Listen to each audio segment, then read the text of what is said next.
আমি যেতে পারবো না, যাওয়া হলে তুমি যাও। What? এই যে ভাইয়া, আরিফ হাসানের বাড়িটা কোথায় একটু বলতে পারবেন? বলতে পারবো না। কিন্তু ও তোমাকে ভালোবাসে না, ও অন্য একজনকে ভালোবাসে, ঠিক আছে? মিথ্যা কথা, আমি বিশ্বাস করি না।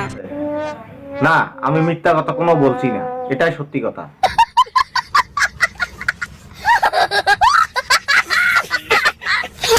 বলো বাবা। কি আর বলবো, বলার মতো তো কোনো ভাষাই আর আমার নেই। আপনি 10-এ 10 পাইছেন। কি? আমি 10-এর 10 পেয়েছি? এটা তো আপনি খুব খুশির কথা বললেন।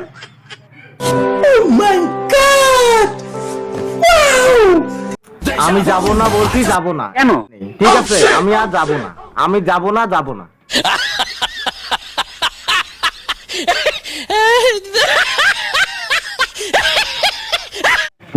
বলো, সত্যি কথাটা বলো। বলতে পারবো না।